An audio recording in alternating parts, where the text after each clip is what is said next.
I prepared for the integrals, and now the time had arrived, so I sat down to solve some integrals, took my pen, and started working on them. But I realized that I had learned way too many methods for solving integrals, so I gave up and moved on with my life. If this is you, don't worry, it happens to everyone. Later, I sat back down, took a paper, and started organizing. Because when you learn something new, the information is scattered in your brain like these dots. But if you keep practicing, it starts to form a pattern, a kind of a sequence you can follow. And that's what I'm going to be sharing with you guys today. The sequence I've found for solving each integral analytically.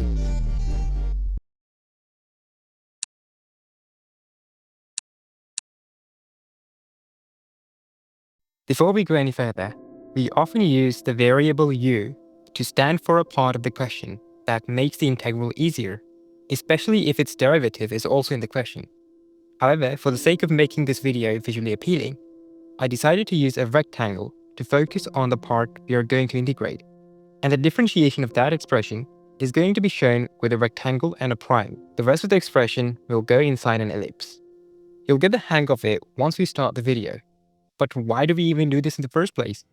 Well, to fulfill the condition, thou shalt find the derivative of thy box within the integrand. we are going to take a look at rational functions. There are two types, proper and improper. In a proper rational function, the degree of the numerator is less than the degree of the denominator. And in improper rational function, the degree of the numerator is greater than or equal to the degree of the denominator. When we solve an improper rational function, we start by doing long division. Oh, hey there, big fella. Hi. Oh wait, calm down. And it just went. Anyways, let's continue with a proper rational function. First, we put the denominator in the box and check if its derivative is in the numerator. Here, the box is x squared plus 1, and its derivative is 2x. We add a balancing factor, and now we can see 2x sitting right there in the numerator. So we take away three things: the integral sign, the derivative of the box, and the d of x. Now we are left with 1 over box, which means it is time for the logarithmic integration formula. So our final answer is going to become 1 over 2 ln x squared plus 1 plus c.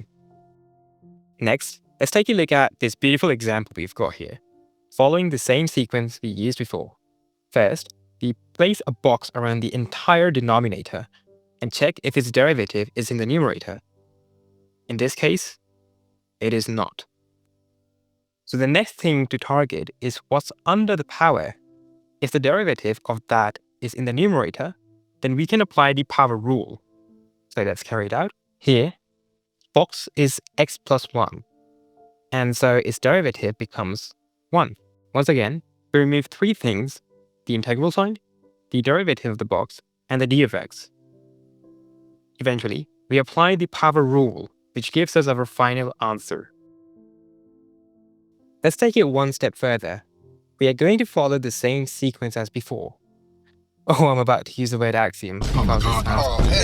So our first axiom, we differentiate the entire denominator and check if it is found in the numerator. Now, even though the 2x we get is in the numerator, there's also a plus 5 sitting there.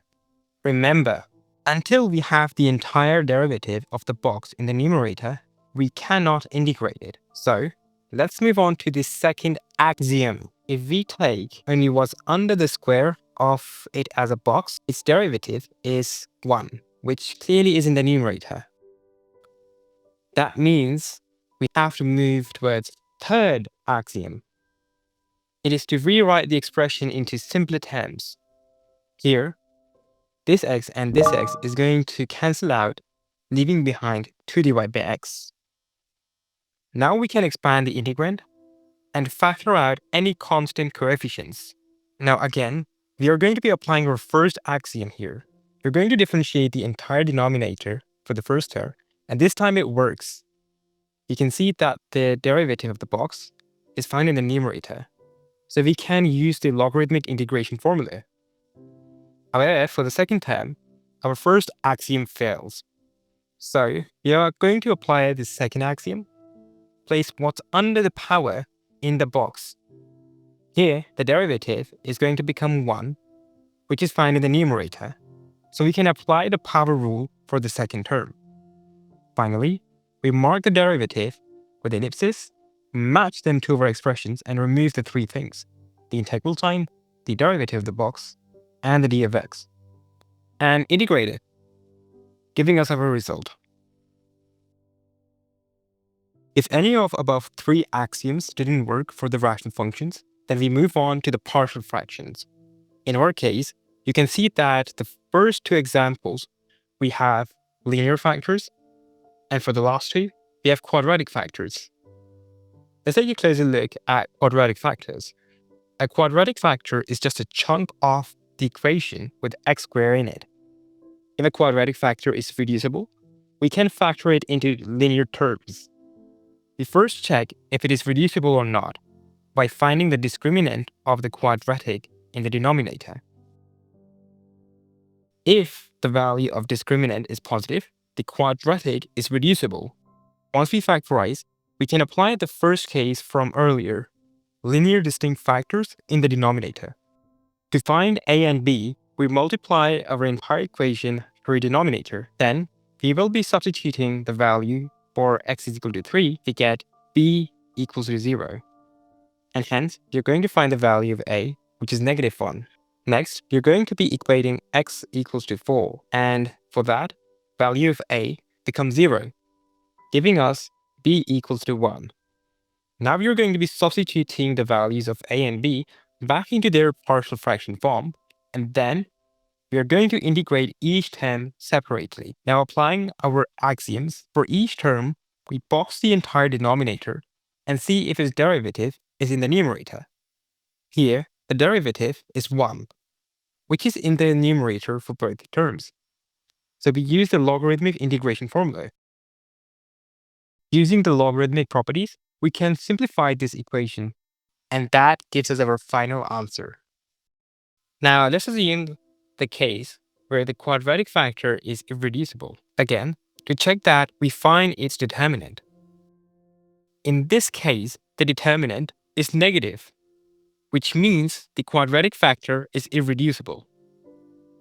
Just like before, we can still try our sequence. The first axiom where we differentiate the entire denominator and check if its derivative is in the numerator. Here, it is clear that the derivative is 2x minus 6, which is not the numerator. To integrate irreducible quadratic factors in the denominator, we will use the completing the square method, our next axiom. So let's do that separately.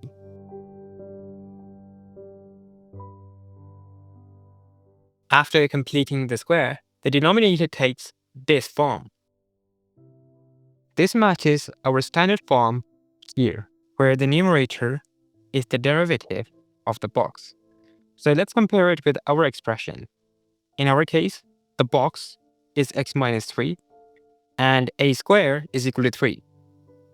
So the value of a is equal to under root 3. Since the derivative of the box, 1, matches the numerator, we can apply the inverse tangent integration formula. So, again, we are going to remove these three things: the integral sign, the differentiation symbol, and the derivative of the box, and write our final answer as this.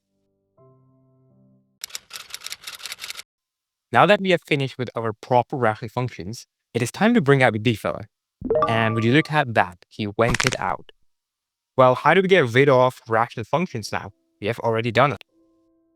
Oh, it just became a freaking nuke. Let's see where that's going to land later. Anyways, our headache now is the improper rational function. Let's try to solve it. First, we carried out long division to rewrite it as proper rational function again. Then, we integrate term by term. Let's focus on the first term. We're going to apply the power rule of integration here because the derivative of the box is 1. We know that the integration of x is x squared divided by 2, and here the 2 and 2 are going to cancel out. So we're directly going to write our answer as x squared. Now let's shift our focus to the second term. First, check if the quadratic factor in the denominator is reducible. We find its determinant, and here it is positive. That means we can factorize the denominator into linear factors. Now we apply partial fractions. First, we are going to set the value of x equals to 3 to find the value of a. In that case, b is equal to 0, and hence, the value of a becomes 3. Next, we are going to set the value of x equals to -1 to find the value of b. Now a is equal to 0, and the value of b is equal to 2. We are going to substitute these values back in and integrate term by term. Following our sequence, we first box the entire denominator. The derivative of the box is 1, so we're going to apply our logarithmic integration formula here. So our final answer becomes this. And you know what? We're going to introduce the nuke back into this video, just to obliterate my entire animation set.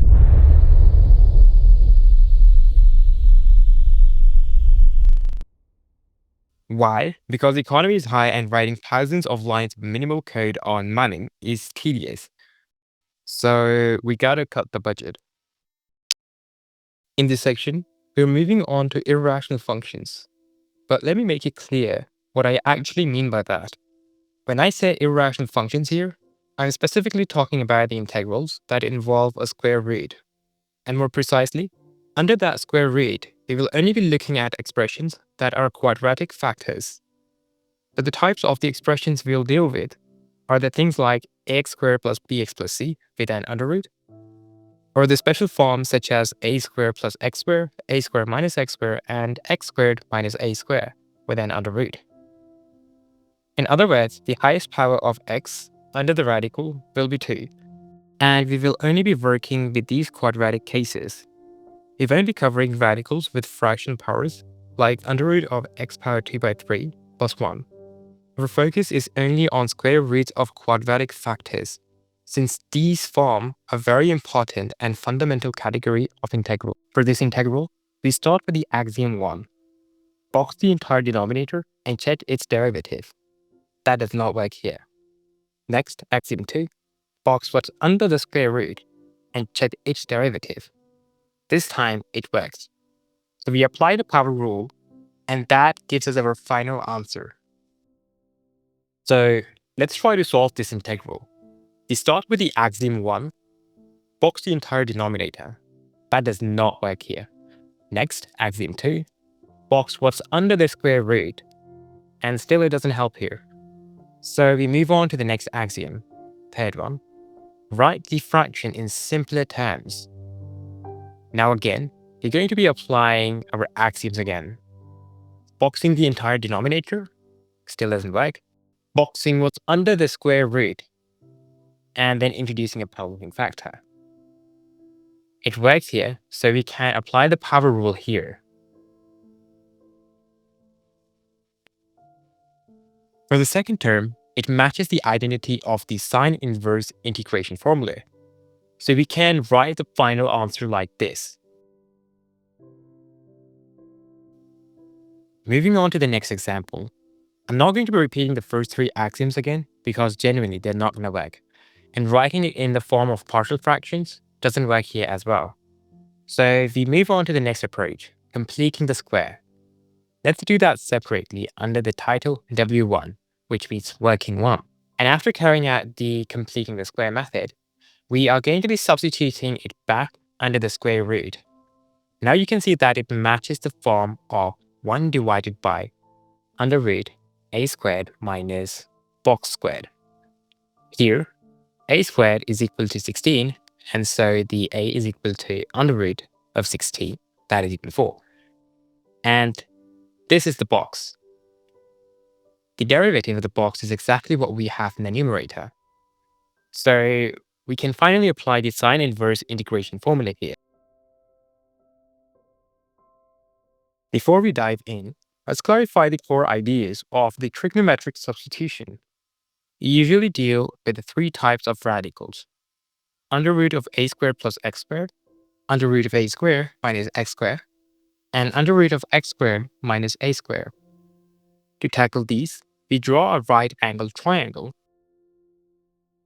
X goes on the opposite side, and a goes on the adjacent side. However, for this triangle, when we apply the Pythagoras theorem, we get under root of a squared plus x squared. Next, we are going to be using the trigonometric ratios on the variable x and the constant a. That's it, don't touch anything else. For this triangle, we are going to be using the tangent ratio, so x is equal to a tan of theta. Now when we substitute this value of x back into the under root, you're going to be getting under root of a squared plus a tan of theta squared. And simplifying it further, we can see that the a squared is common in both of these terms, so it can be factored out. Now you can see that 1 plus tan squared theta is a trigonometric identity that is equal to secant squared theta. So when I'll be substituting secant squared theta, here, the powers and the radical is going to cancel out each other. Hence, you're going to be left with a secant of theta. So remember, the default position of x is going to be the opposite, and a is going to be adjacent. The trigonometric substitutions only uses x and a in the triangle. This turns a tricky under root into a nice trigonometric expression that are easier to integrate. Let's move on to the second case. Here, x is the hypotenuse and a stays adjacent. Why x is the hypotenuse? Because whenever there's a negative sign in the radical, the first positive term under the square root is always the hypotenuse. Finally, let's move on to the third case. Here, a is the hypotenuse. Why? Because the radical contains a negative sign, and the first positive term under the square root is a. So we are going to find the adjacent side using Pythagoras theorem. Now that we fully understand the triangles, let's find the trigonometric substitutions for x using the trigonometric ratios. For the first triangle, you can see that the x is opposite and a is the adjacent. So we are going to do tan of theta is equal to x divided by a. And making x the subject becomes x is equal to a tan of theta. For the second triangle, x is the opposite and a is the hypotenuse. So we're going to use sine. Sine of theta is equal to x divided by a, and x is equal to a sine of theta. For the third triangle, x is the hypotenuse and a is the adjacent. So cos of theta is equal to a divided by x. And making x a subject, we get x is equal to a divided by cos of theta. We know that 1 divided by cos of theta is equal to secant theta. So I'm directly going to write x is equal to a secant theta. Now that we have got the substitutions, let's plug them back into the radicals. And we'll be doing that. A squared is going to be common, so it is going to be factored out. So I'm directly going to be writing it. For the first one, it becomes under root of a squared, 1 plus tan squared theta. For the second one, it is going to become under root a squared times 1 minus sine squared theta. And for the third one, it is going to become under root a squared secant squared theta minus 1. Now we are going to be simplifying these radicals using the standard trigonometric identities. For the first one, we have 1 plus tan squared theta, which is equal to secant squared theta. For the second one, we have 1 minus sine squared theta, that is equal to cos squared theta. And for the third one, we are going to be making tan squared theta the subject here. So it is going to be substituted directly. Now let's substitute these identities into the radicals, and we're going to get this. The powers and the square roots cancel out, leaving us with the simplified expressions a secant theta, a cos of theta, and a tan of theta. Let's try an example using trigonometric substitution. Consider this integral. First, we are going to be comparing this with the sine inverse integration formula. For that, box is x, and the derivative of the box is 1, which is not the numerator. So the sine inverse formula cannot be applied here. So our next step is to rewrite the radical in the form of under root a squared minus x squared before applying the trigonometric substitutions.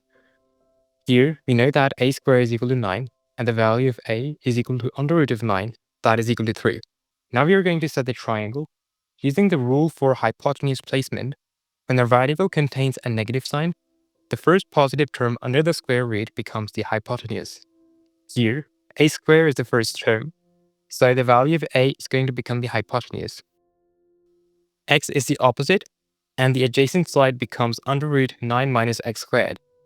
Here, x is the opposite, a is the hypotenuse, so we will use sine. Hence it becomes x is equal to 3 sine of theta. Since we are rewriting the entire expression in terms of theta, we first compute d of x as well. Now we are going to be substituting our x and d of x back into the integral. However, for the radical, we will be solving it separately under the title W1, working 1. 9 is common in 2 terms, so we are going to factor it out. Now you can see we have got the identity 1 minus sine squared theta, which is cos squared theta. So you're going to simplify this and rewrite it as 3 cos of theta.